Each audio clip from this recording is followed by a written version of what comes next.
Jadi hidup ini sangatlah indah. Kenapa menjadi indah? Karena kita tidak menikmati kehidupan ini. Hidup ini adalah sesuatu yang sangat indah. Seperti apa yang kita lihat saat ini, pohon-pohon yang berbunga, yang tertancap di bumi. Lihatlah bagaimana bumi merawatnya, bumi menumbuhkannya, bumi mengembangkan keindahan dari pohon-pohon itu. Jadi ketika kita berada pada pikiran yang tidak jernih, pikiran yang stres, maka semua keindahan yang ditampilkan oleh bumi ini tak akan mampu kita nikmati. Ya, seperti itulah kehidupan. Yang dibutuhkan adalah pikiran yang jernih. Pikiran kita harus selalu kita jaga dalam kejernihan.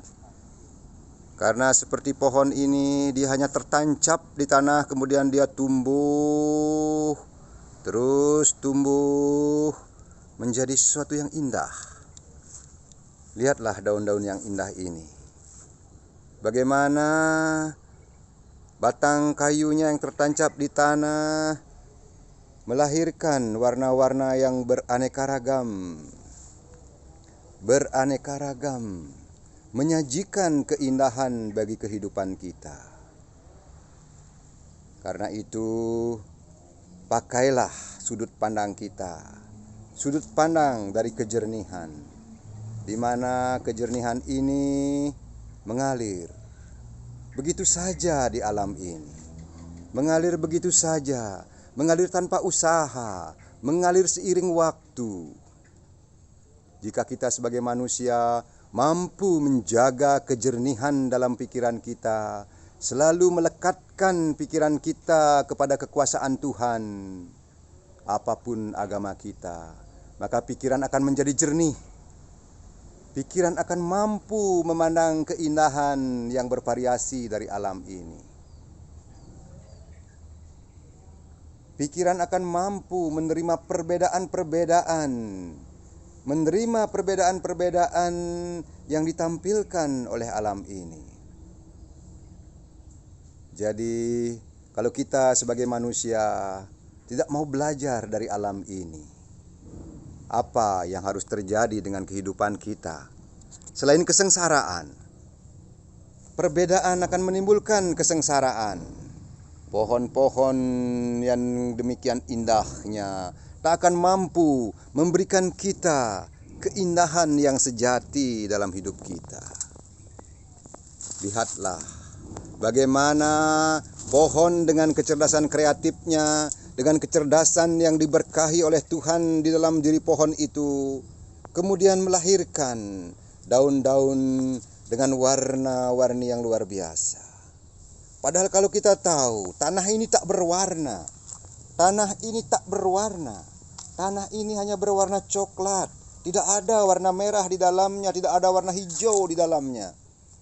Tetapi ketika pohon mengekspresikan warna tanah, kita akan melihat betapa luar biasanya warna tanah itu. Satu persatu kalau kita amati, warna yang merah yang dipadu oleh pohon-pohon yang diserap dari tanah yang tak berwarna menjadi warna yang sejati. Inilah kehidupan. Seharusnya setiap manusia menyadari bahwa dirinya adalah makhluk yang tertinggi diciptakan di bumi ini. Sayangnya, ketinggian kita sebagai makhluk ciptaan Tuhan tidak memakai kejernihan pikiran kita, tidak memakai akal budi kita, sehingga apa yang terjadi, kemudian kita tidak mampu menerima perbedaan. Kita memarahi perbedaan. Kita membuat perbedaan menjadi suatu stres dalam pikiran kita. Kita tidak pernah belajar dari pohon. Kita tidak pernah belajar dari alam yang mampu menyerap hal yang sama, menyerap kekuatan yang sama dari Tuhan, kemudian dengan swadharma kita, bakat kita masing-masing mengembangkannya, mengembangkan menjadi yang terindah, mengembangkan menjadi sesuatu yang berguna bagi alam ini. Wahai saudara-saudaraku umat manusia, sadarlah bahwa Tuhan yang sama yang kita sembah seharusnya membuat perbedaan-perbedaan kita menjadi indah, bukan malah membuat kerusuhan di mana-mana.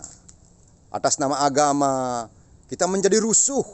Kita tidak mampu menerima perbedaan.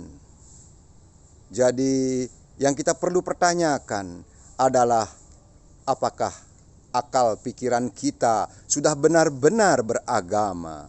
Apakah akal pikiran kita sudah benar-benar dalam ketenangan yang diciptakan oleh Tuhan?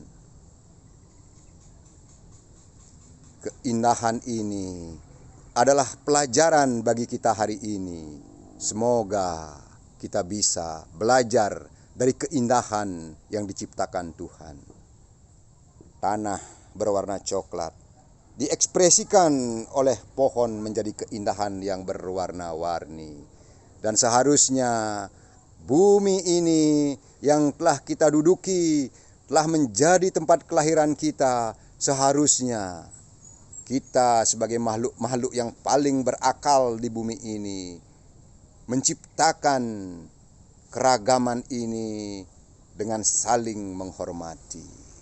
Saling menghormati, saling menyayangi, dan saling mencintai.